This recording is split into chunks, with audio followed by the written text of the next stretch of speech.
"Bang, bisa ajari kami bisnis?" Demikian sebuah tulisan singkat di inbox muncul dari seseorang yang saya tidak kenal. Lalu dalam beberapa hari setelahnya ada pernyataan seperti itu juga dari orang-orang yang lain. Ternyata mereka berteman. Itulah peristiwa tahun 2015 di mana saya tidak pernah merespon pertanyaan begini. Namun saya waktu itu tergelitik. Mengapa? Mereka ingin belajar bisnis dan kebetulan saya ada waktu. Jadi saya minta mereka hadir ke Jakarta. Mereka dari Makassar rupanya.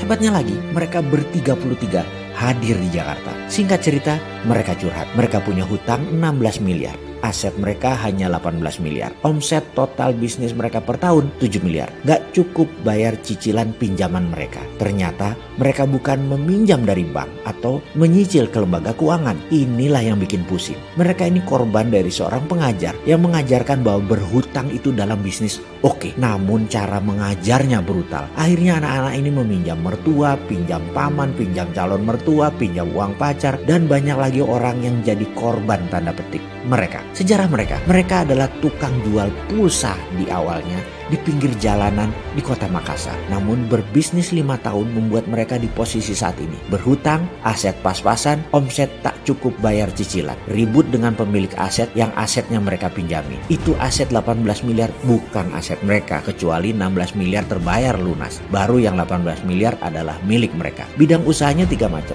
Ada apotik, ada pisang goreng, ada kafe. Saya tepok jidat, asli tepok jidat. Namun saya kagum keberanian mereka. Oke lah, itu mental pengusaha. Memang begitu. Namun mengelola keuangan hutang itu lain strateginya. Bukan sekedar seperti beli 10 jual 12 untung 2. Bukan sesederhana itulah. Sebulan kemudian saya ke Makassar. Saya sarankan untuk membuat PT. Seluruh aset masuk ke PT dan hutang masuk ke PT. Perusahaan itu lalu dicatat, dimasukkan hutang dan aset semua ke sana. Dan saya katakan kemudian, nah kalian bisa tidur sekarang. Hutang pribadi tidak ada. Kalian tidak punya hutang sekarang. Yang punya hutang PT. Mati pun saat ini Anda tidak menanggung hutang. Demikian saya berkata. Lalu aset tadi kita jual 4 miliar harganya. Lebih rendah 500 juta dari aset pasar atau dari harga pasar saat itu. Yang penting terjual cepat. Lalu saya ke bank. Minta pembayaran panjang 8 tahun. Hingga bunga dan cicilannya mengecil. Tidak ada untung, namun bisa buat nyicil. Dari 4 miliar yang 2 miliar buat kecilkan hutang tadi jadi tinggal 14 miliar. Sisa 2 miliar untuk memperbaiki sarana bisnis terutama bisnis pisang goreng sekaligus menambah cabang. Lalu saya tinggalkan mereka melanjutkan bisnis mereka. 2 tahun berlalu. Kala itu bulan Desember. Saya mengundang mereka ke Bali. Mereka separuhnya datang. Laporan mereka menarik. Omset naik jadi 10 miliar per tahun. Asetnya naik. Dulu aset mereka 18 miliar dikurangi 4 miliar tinggal 14 miliar. Tapi sekarang asetnya jadi 16 miliar saat ini. Hutang 14 miliar mereka ternyata tinggal 10,5 miliar. Mengecil. Sudah bisa ada uang bulanan buat mereka setelah selama ini 4 tahun mereka prihatin. Lalu mereka kena tagihan pajak 900 juta. Pusing mereka. Karena itu yang paling senior tidak datang ke Bali. Bingung urusan pajak. Lalu saya katakan, datangkan dia ke Bali sekarang atau kalian akan rugi pajak. Namun kalau dia datang, saya ajari bagaimana solusinya. Dan hadirlah si M dan si A ke Bali. Lalu saya katakan, telepon notaris kamu. Katakan dia punya nggak perusahaan lama yang merugi, yang berhutang. Mereka pun menelpon notaris mereka yang kemudian mendapat jawaban ada beberapa perusahaan merugi punya orang yang notarisnya kenal. Saya kemudian berkata, beli satu yang paling dekat dengan bayaran pajak kamu.